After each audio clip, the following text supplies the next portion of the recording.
sometimes when you're up here, you do this thing with your thumb, like you were just taught, like how to work a. Yeah. It's like one of those things that they teach you, like when they're like talking, singing.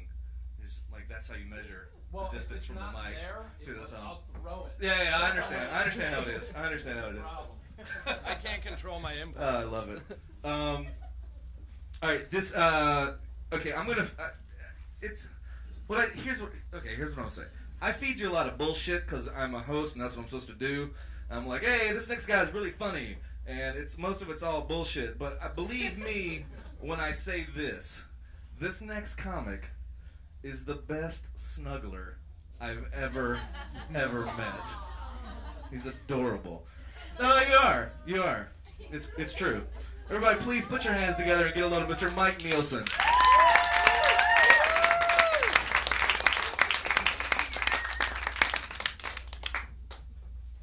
Like the word snuggle. I think like if you looked up in the dictionary, I look like a big snuggle. Hey everybody, I'm glad to be back. I missed you guys.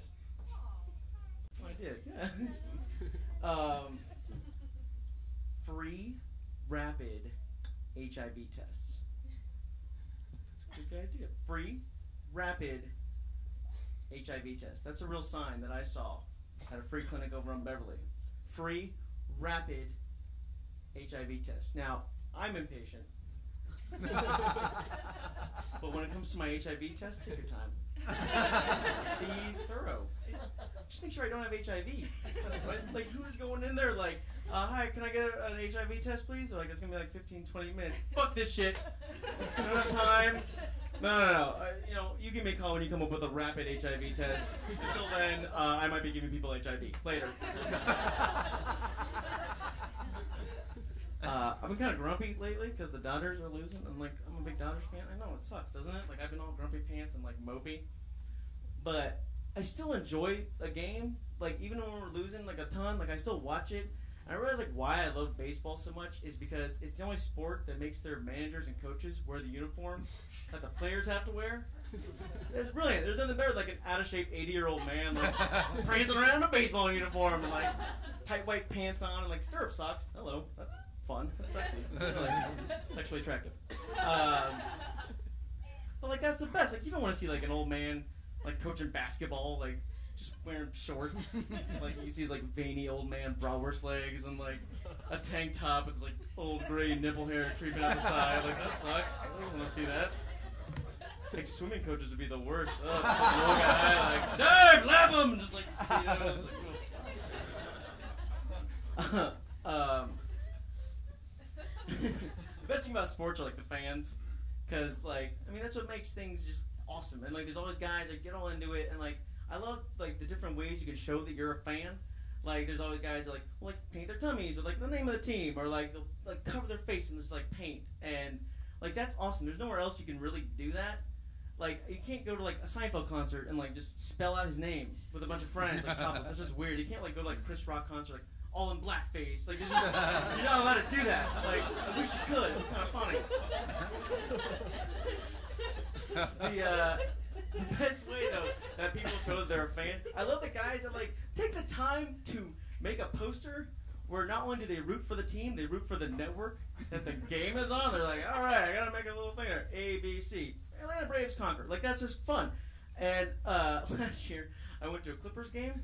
And I wanted to make one of those posters that roots for the Clippers and also the network. But I didn't want to root for KCal 9. Because, KCal 9 blows. I don't like that channel. So I decided to root for the Sci-Fi Network. It was awesome. They won. Because of me. I need a drink. I love television. I love that there's like a million channels. And the best thing about having so many channels is that like you can find any 80s sitcom on it'll be playing somewhere on TV, and it gets me so excited because like the sitcoms were the best, and what you want to do is you always want to find that pilot episode because you want to explain what it is going on in this in the series, because like I'm still looking for like Mr. Belvedere because I want to know like why is like the Queen of England's butler in Pittsburgh. I don't know why. It's just weird. Like that is like the quintessential like 80s sitcom. It's always like, here's a boring regular family and like crazy bullshit lives with them, like a fucking butler or like Alf from Melmac or like Scott Bale lives with you and he's in charge of kids. Like I don't know what is going on. Okay, like that was the best. And I was watching. I saw the pilot for Golden Girls recently. I know, gasp, right? It was amazing. And the best thing about watching pilots is there's always like a character that was never seen from again.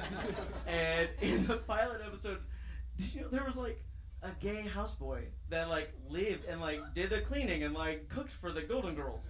And like it was brilliant. I didn't understand like what was the point of it, but like it was like every scene was like old lady talking, old lady talking, old lady talking, and then like sassy gay comment, and he would like leave, and he would like end scenes, and it was like, what is that? Like, who is that guy? And like his name was Coco, which it's like the cutest. Who wouldn't want like a gay houseboy named Coco? And like, oh, these I can't possibly eat more tapas, Coco. These are delicious. Like, run your life. I'm like, oh, this is great. And like, but they cut him out because like Estelle Getty, like the old lady Sophia, she came out and like just blew everyone away with her like amazing like just one-liners, and she was just on her shit. And they realized like we don't need Coco, so Coco got the axe. But the best part is in the pilot they explained why she's so good with her like just comments, and the way they explain it is the reason why she's so quick-witted is she had a stroke. That which makes sense. I mean, like whenever I think of stroke victims, I think of awesome zingers and comebacks. I mean, really. Yeah, I mean, my grandma had a stroke, and she became hilarious. She'd, like, sit around, like, stare. It was awesome. It was great. We were all in tears. It was really fun. It's not too soon. That was a long time ago.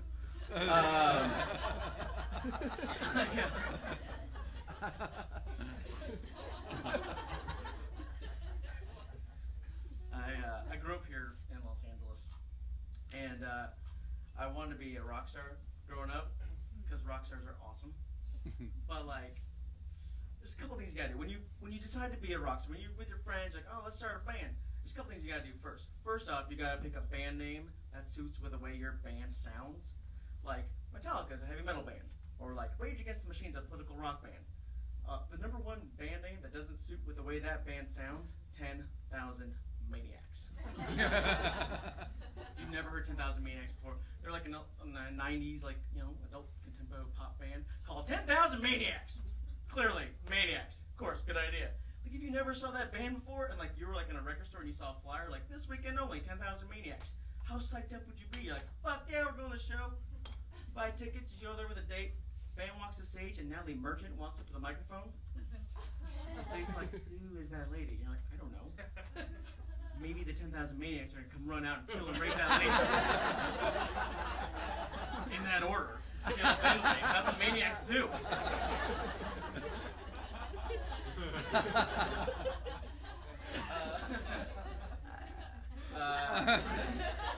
The type of band that I wanted to be in was a punk rock band, because I love crazy punk music. But like, I didn't have like a punk rock upbringing, because like, well, I'm rich. I mean, whatever. By the way, because like punk rock lyrics are always like, my crazy Christian dad beat up my little sister cushy, made out with the garbage man. That's punk rock to a T. Like, I can't do that. Like, all my lyrics are like, my dad gave me a timeout because I spilled the milk. That's not punk. And I'd be a poser. And like, no music genre wants posers. Punk, country music, hip-hop. Hip-hop especially doesn't want posers. Because hip-hop's like always about where you're from. There's always a bunch of guys like, yo, yo, yo, we represent Compton, yo. Good. Someone should represent Compton.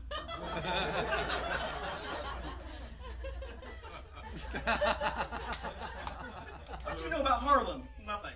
I have all ears. Do tell. That sounds really colorful. I don't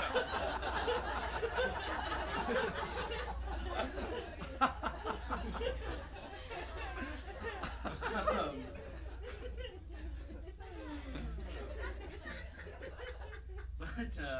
The main reason why I wanted to be a rock star was chicks. Because rock stars get chicks. Ugly fucking rock stars get tons of chicks. And I'm like, I can do that. That's easy.